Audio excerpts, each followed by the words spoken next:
The fluorescent lights of the Waffle House buzzed overhead, casting a warm, if somewhat greasy, glow over the familiar checkered floors. Outside, a Birmingham thunderstorm raged, fat raindrops splattering against the windows, mimicking the rhythm of Ethan Crispo's rumbling stomach. It was well past 1 a.m., and the long shift at the office had left him craving the comfort of scattered, smothered, and covered hash browns. He pushed open the glass door, a small bell jingling above, anticipating the usual late-night Waffle House scene.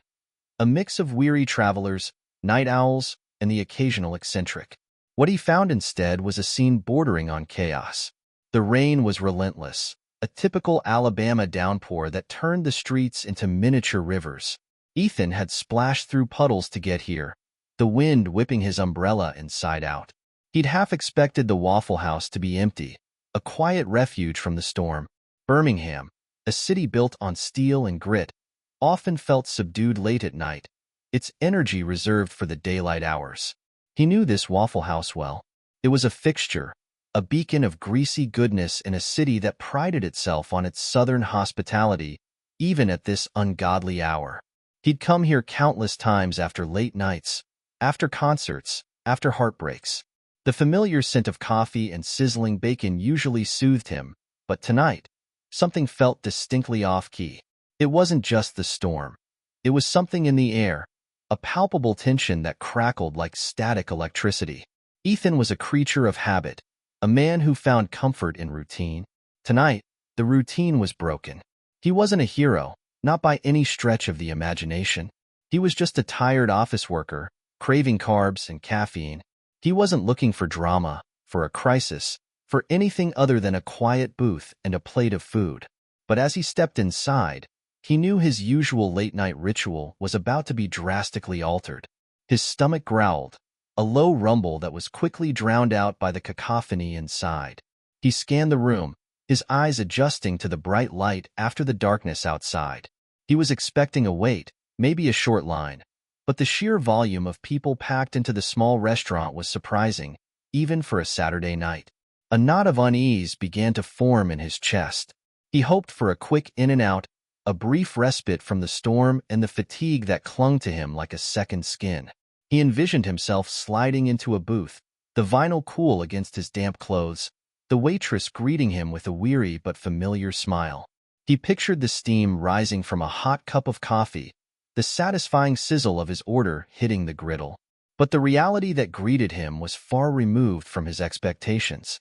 The restaurant was a whirlwind of unmet needs. Tables overflowed with dirty dishes, remnants of meals abandoned in haste.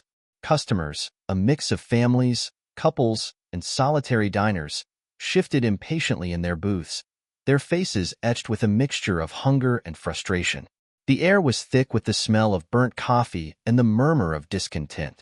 It was a scene of controlled, barely contained, pandemonium. It was a symphony of clattering plates, frustrated sighs, and the constant, insistent ringing of the order bell. The sounds assaulted Ethan's ears. The clang of dropped silverware, the impatient tapping of fingers on tabletops, the raised voices demanding service.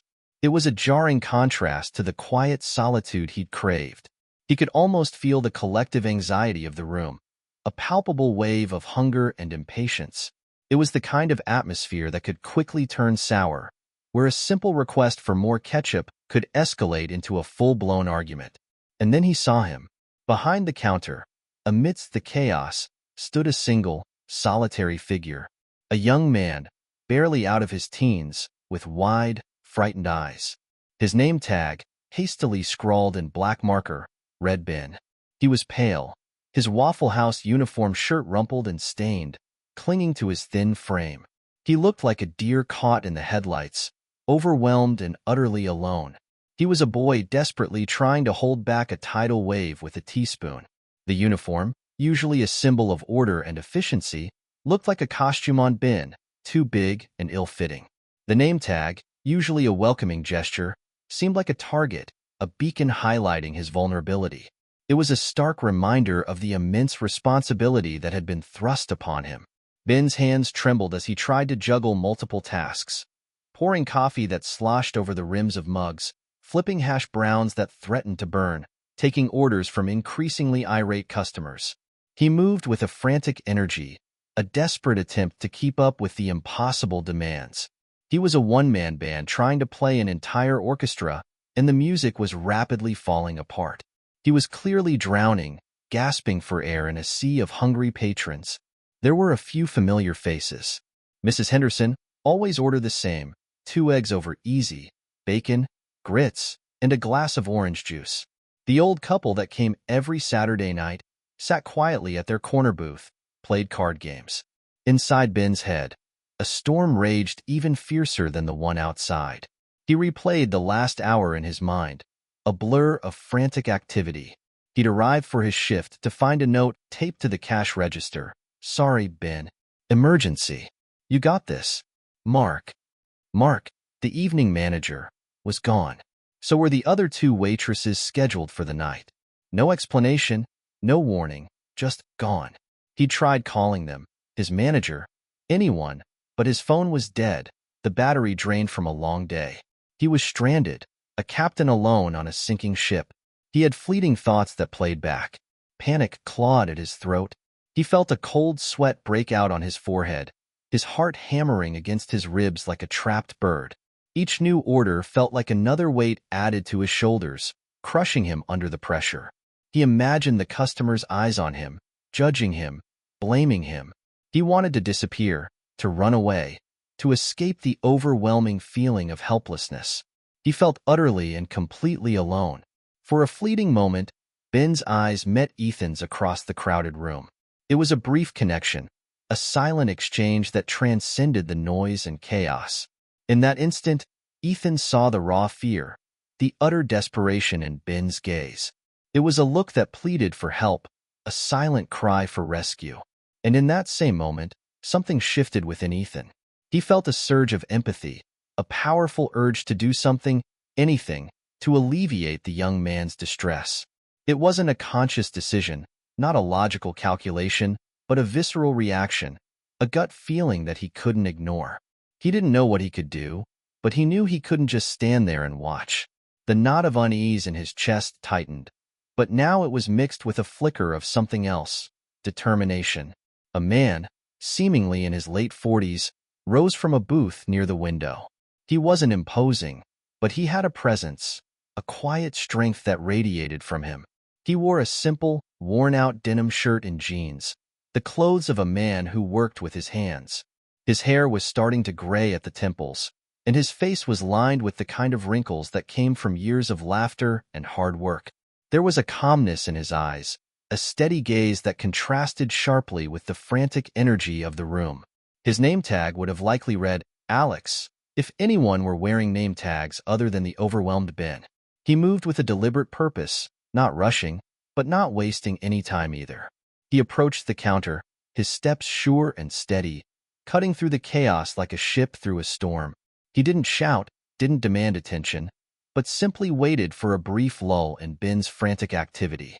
When Ben finally looked up, his eyes still wide with panic, Alex spoke in a low, calm voice. "Son, you look like you could use a hand. Mind if I borrow an apron?" The request was so unexpected, so out of the ordinary, that Ben could only stare at him, momentarily speechless. He blinked, as if trying to process the words, to understand if he'd heard correctly. It was a question that seemed to come from another dimension, a world where customers helped out in overwhelmed restaurants. A fleeting memory flickered through Alex's mind, a flashback to his own youth, working the late shift at a diner in a small town, 1,000 miles away. He remembered the bone-deep exhaustion, the feeling of being overwhelmed by a never-ending stream of orders, the constant pressure to keep up. He remembered the kindness of a stranger, a regular customer who'd stepped behind the counter one night and helped him wash dishes, a simple act of generosity that had stayed with him for decades. He saw a reflection of that younger self in Ben's eyes, a mirror image of the desperation he'd once felt. That was the hidden engine of his current action, a debt being repaid across the years. Ben finally managed to stammer, sure. I guess. He fumbled under the counter, pulling out a slightly stained apron, the Waffle House logo emblazoned on the front. Alex took it without hesitation, tying it around his waist with practiced ease. He didn't say another word, simply started clearing tables, stacking dirty plates with a quiet efficiency that was almost mesmerizing. The other customers watched in stunned silence. It was as if a spell had been broken, the tension in the room momentarily dissipating. They'd been so focused on their own hunger, their own frustration, that they'd failed to see the young man drowning behind the counter. Alex's simple act of kindness had shifted the perspective, a ripple of change spreading through the crowded restaurant. Ben stared at Alex, a mixture of disbelief and gratitude washing over his face. It was a lifeline, thrown to him just as he was about to go under. A woman, adorned in a dazzling sequin dress and heels that seemed wildly out of place in the late-night diner, watched Alex with a thoughtful expression. She was Sarah, a local singer on her way home from a gig, her voice still buzzing with the energy of the performance. She'd stopped at Waffle House for a much-needed cup of coffee, hoping to unwind before heading home. She'd initially been annoyed by the slow service, tapping her manicured nails impatiently on the counter. But as she watched Alex, a different feeling began to stir within her. She saw the exhaustion etched on Ben's face, the quiet determination in Alex's movements. She thought of her own early days, struggling to make ends meet, working long hours in dead-end jobs. She remembered the kindness of strangers, the small gestures that had made a big difference. A wave of empathy washed over her. Without a word, Sarah stood up, her sequins shimmering under the fluorescent lights. She walked over to the coffee station, her heels clicking on the tile floor. She surveyed the scene, her eyes quickly assessing the situation. She figured out the coffee machine with a practiced ease, a skill honed from countless late-night gigs in smoky bars. She started brewing a fresh pot, the rich aroma filling the air. Then, she began bussing tables, her elegant dress a stark contrast to the mundane task. She stacked plates with a surprising grace, her movements fluid and efficient. She even managed to charm a smile out of a grumpy customer, her voice soothing and melodic as she apologized for the wait. Sarah's actions were like a signal, a cue for others to join in. A young couple, students from the nearby university, started clearing tables and wiping down counters. An older man, his face etched with the weariness of a long day's work, began washing dishes. A group of friends, laughing and joking, pitched in to help serve food. The Waffle House transformed. The atmosphere shifted, the tension replaced by a sense of camaraderie, a shared purpose. The noise level didn't decrease, but the quality of the sound changed. The frantic clatter was replaced by the hum of collective effort, the murmur of conversation, the occasional burst of laughter. It was the sound of a community coming together, a spontaneous act of kindness rippling through the room. People from all walks of life, strangers just moments before, were now working side by side, united by a common goal: to help a young man in need and, perhaps, to rediscover a little bit of their own humanity. As the tide began to turn, as the overwhelming wave of orders started to recede, Ben felt a change within himself. The initial panic, the feeling of drowning, began to subside, replaced by a growing sense of calm. He watched in amazement as the customers, these unexpected allies, worked alongside him, their efforts transforming the chaos into a semblance of order. He started to breathe again, his heart rate slowing to a more normal rhythm. He found himself working more efficiently, his movements less frantic, more purposeful. He was still busy, but he was no longer alone.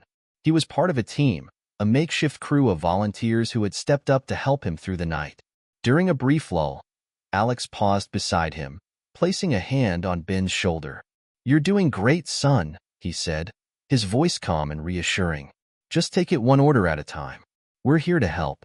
Ben looked up at Alex, his eyes filled with gratitude. "Thank you," he managed to say, his voice choked with emotion. I don't know what I would have done without you." Alex smiled, a genuine, heartfelt smile that reached his eyes. "We've all been there," he said. "Sometimes, we all need a little help. That's what makes us human." He shared a brief story, a snippet of his own past, a time when he'd been in a similar situation, overwhelmed and on the verge of giving up.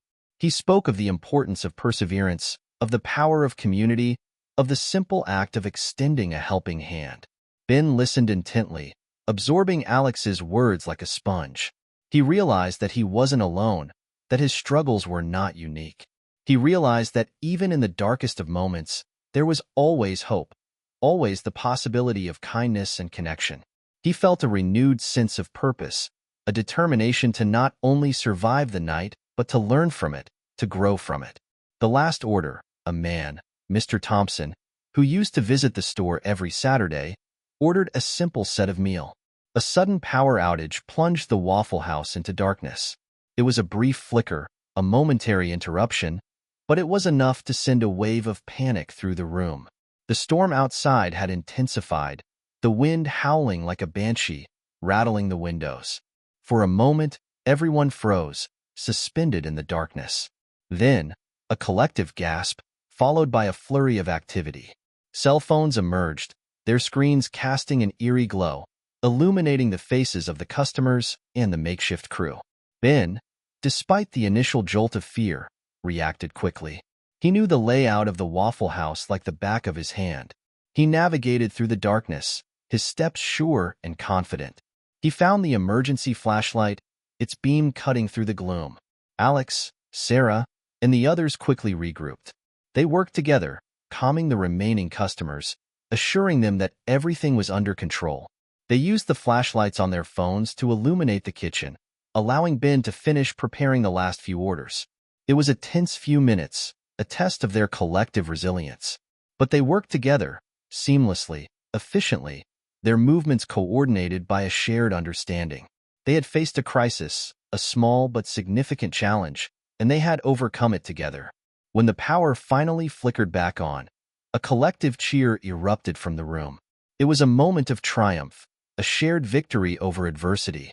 The lights, the hum of the appliances, the familiar sounds of the Waffle House, all seemed brighter, more welcoming than before. The tension dissipated, replaced by a sense of relief and accomplishment. They had weathered the storm, both literally and figuratively. The meal was quickly finished, and all the customers went home. The last customer, a trucker with a weary smile, paid his bill and wished Ben a good night. The Waffle House, once a scene of chaos, was now remarkably clean and orderly. The tables were wiped down, the dishes stacked neatly in the kitchen, the floor swept. It was a testament to the collective effort of the unlikely crew, a transformation that seemed almost miraculous.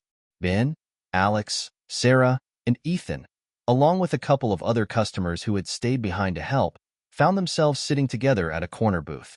The storm outside had finally subsided, the rain reduced to a gentle drizzle. The air felt fresh and clean, washed clean by the storm. A comfortable silence settled over them, a shared sense of accomplishment filling the space. They were exhausted, but it was a good kind of tired, the kind that comes from hard work and shared purpose. They were strangers, yet they felt a connection, a bond forged in the crucible of the chaotic night. Ben, his initial fear replaced by a quiet gratitude, spoke first. I don't know how to thank you all, he said, his voice still a little shaky. You saved me tonight. I really thought I was going to lose it. Alex smiled, his eyes crinkling at the corners. We were just glad to help, son. We've all been in your shoes. Sarah nodded, her sequin dress a little less dazzling now, but her smile just as bright. It's amazing what people can do when they come together, she said. It was inspiring, actually. Ethan, who had been quietly observing the scene, finally spoke up. It was like watching a movie, he said, but it was real. It was humanity at its best. They shared stories, snippets of their lives, their struggles, their triumphs. Ben talked about his dream of becoming a chef, his passion for cooking, his frustration with the unexpected challenges of the night. Alex spoke of his years working as a mechanic, the satisfaction of fixing things, the importance of helping others. Sarah shared her journey as a singer, the ups and downs of pursuing her passion, the power of music to connect people. Ethan, the quiet observer, listened intently, realizing that he had witnessed something truly special, a story that needed to be told. They talked of ordinary things, of small moments, of the simple acts of kindness that often go unnoticed. They talked of the importance of community, of the power of human connection, of the resilience of the human spirit. Ben walked into the Waffle House the next morning, the sunlight streaming through the windows, illuminating the familiar space. It was a new day, a fresh start. He felt different, changed by the events of the previous night. The fear, the anxiety, the feeling of being overwhelmed were gone. They had been replaced by a newfound confidence, a sense of purpose, a quiet determination. He greeted his coworkers, who had finally arrived, their faces etched with concern and apologies. They had heard about the chaotic night, the unexpected turn of events. Ben simply smiled, reassuring them that everything was fine, that he had managed, thanks to the help of some unexpected allies. He went about his work with a new efficiency, a quiet confidence that hadn't been there before. He was still Ben, the young man with a passion for cooking, but he was also someone more, someone stronger, someone who had faced a challenge and emerged victorious. Alex returned to his garage, his hands stained with grease, his mind filled with the memory of the previous night. He felt a sense of satisfaction, a quiet pride in having played a small part in something good. He knew he would likely never see Ben or Sarah again, but the connection he had felt with them, the shared experience, would stay with him.